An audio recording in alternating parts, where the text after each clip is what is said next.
Now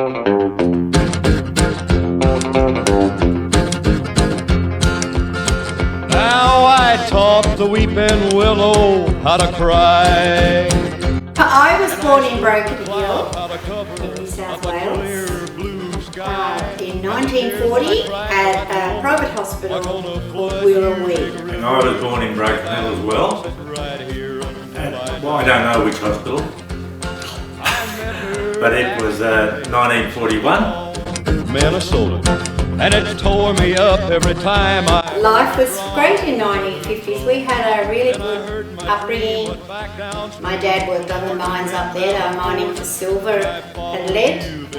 And went to the, I had two brothers and a sister. I think Broken Hill was a magnificent place to be brought up in. It was very safe, probably the same as everywhere in those times.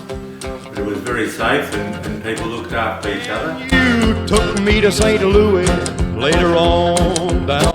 I know I used to wear a black watch tartan skirt with a pale blue jumper and a Peter Pan collar, and we had the rock and roll era was there around that time, and it was very modern and up to date. Now won't you bat it down by Baton Rouge? And every year the mines would close and the people would all travel down to South Australia, to Adelaide. The mines had a big camp down there for the zinc mine, but my father was the North mine, so we used to go to a place called Wallaroo, which was on the peninsula in South Australia. And we had great holidays. So we go up the river lots of times to the Darling, to Wilcannia and Menindee. Our holidays were mainly to Adelaide. Nearly everybody in Broken Hill, if they went on holidays, would go to Adelaide because that was the closest capital town, and the train went to Adelaide. And I can remember having a great time at what was called the Largs zinc mine camp. No, not really, because my father worked on the mine and he didn't have to go to war because it was an essential service, digging lead and that out of the mines. Probably affected our family, or my family, a little bit more than Cole's family, because Dad finished up. He finished up resigning from the mine and going to war, which affected his long service leave too, because he resigned from the mine. But he did go to war, and we moved down from Broken Hill to Adelaide as a family for about 3 years. And I can still remember laying in the lounge room and it coming over the wireless and saying that the war is over. I remember that.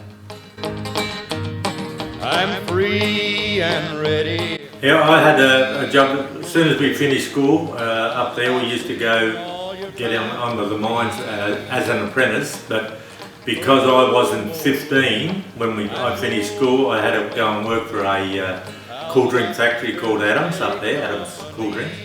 I worked there for about 3 months till I reached 15. And as soon as I turned 15, I got a job as apprentice boilermaker on the zinc mine, which I finished my time up there. What you got cooking?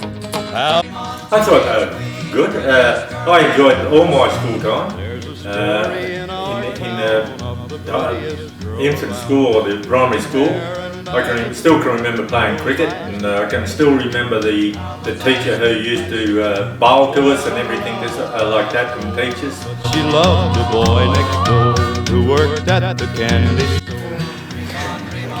We were very isolated in Broken Hill, and a lot of the things that went on around the world that people in the cities knew about, we probably, as kids I'm talking about now, we probably had no idea what was going on. But the things I remember are the Queen coming up, she came up to Broken Hill, and as a school we all went down to where she went along the road. The North because the mines helped the city out a lot.